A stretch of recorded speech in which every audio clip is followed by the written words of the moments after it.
खुलुमबाय बे जोङो क'क्राझार डिस्ट्रिक्ट बिपिएफनि बिथोन बायदियै आंखौ मोनसे टीमनि लिडार हिसाबै नियोग खालामदों।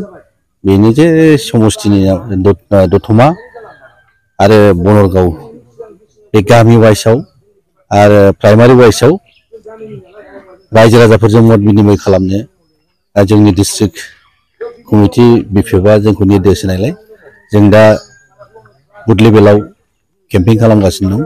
जे फैगौ 2024 नि जे इलेक्शन जे लकसभानि इलेक्शन बेवहाय जोंनि बिजाथिखौ जों जेरैखि जाया देरहाहोहरनांगौनि सार्थआव जों खामानि मावगासिनो दं। जेरैखि जाया जोंनि बिपिएफ राजनितिक दोलोनि बिजाथिखौ जों देरहाहरहोगोन बा देरहाहरनो हागोन जोंहा मिजिं दं। बेवहाय गुबुन राजनितिक दोलोआ जोंनि बिपिएफ राजनितिक दोलोखौ फेर मारिनो हागोनखौ जों नुवाखै। दा बे मथेनो जोङो रायजो राजानि गेजेराव हाबनानै खामानिखौ मावगासिनो दं। खिन्थु राजनितिक हिसाबै राजनितिक ब्लेम होनायाथ' बे राजनितिकनि खामानिखा जाय होग्राफ्रा होबाय थाथोंसै।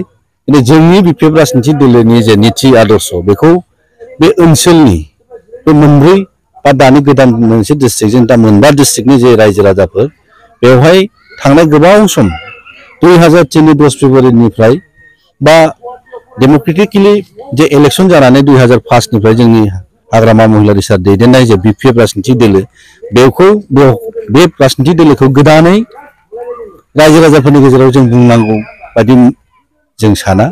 मानोना बिपिएफ राजनितिक दोलो हिसाबै बे ओनसोलनि थांनाय थैनाय बे बार अखा बा दै बारजोंनो बे बिपिएफ राजनितिक दोलोआ सोरजि जाखानाय। ओंखायनो बिपिएफ राजनितिक दोलोखौ दिनैबो दासिमबो रायजो राजाया जा बर'आनो जा आदिबासियानो जा नेपालियानो जा बेंगलियानो जा बे ओनसोलाव थानाय मोनफ्रोम जाथि जनगोष्ठीनि मानसिया बिपिएफ राजनितिक दोलोखौ मोजां मोनो आरो फैबाय थागोन समावबो। बेनि थाखायनो जों गोरायै बुंनो हायो जे जोंनि बिजाथिया 100% देरहागोन। मानोना बे ओनसोलनि थांनाय गोबाव सम जोंहा मेला एग्जाम्पल दङ जे बिपिएफ राजनितिक दोलो हिसाबै जों मा मावबोदों मा मावबोआखै।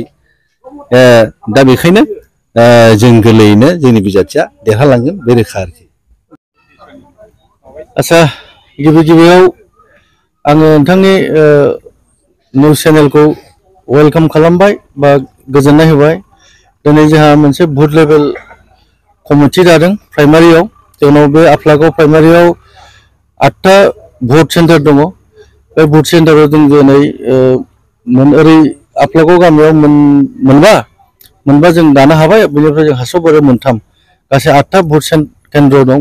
जों बेहायबो दाबाय दिनै फुल प्लेजे दाना लानो हाबाय। बे भट कमिटि दानायावनो जोंहा जिल्लानिफ्राय नुजाफैनो हादों जोंनि दतमा समस्तिनिनो मानगोनां MCLA प्रकाश बसुमतारी। बिथाङा जोंनि माबायाव जोंनि बनगाव प्राइमारियावहाय दा बनगाव समस्तिनि मोनफा प्राइमारियाव बिथाङा भिजिलेन्स बायदि भिजिट बानायफैदों। बे प्राइमारि लेभेलफोरजों मोनसे वुमेन पेरेन्ट इयुथ BSU जों इन्टारेक्सन लाफैदों। बिथाङा बोरै दं बोरै मा दं खबर लाफैदों बिथाङा जिल्लानिफ्राय। दा बिथाङा हयथ' गावनि माबाखौ बोरै मोनलांदों बोरै मोनलाङा गाव बुंगोन, बिबुंथिखौ गाव होगोन। बिथाङा जोङो प्राइमारिनि जानानै बिथांमोनखौ जोङो आरो बेजों लोगोसे गोबां वुमेनबो फैफादों जिल्लानिफ्राय। बिथांमोना जोंनि दिनैनि बे मेलखौ मेहेरगोनां बानायफैदों आरो बिथांमोना जोंनि मेहेरगोनां मेलखौ नुनानै जोबोद गोजोननाय मोनदों।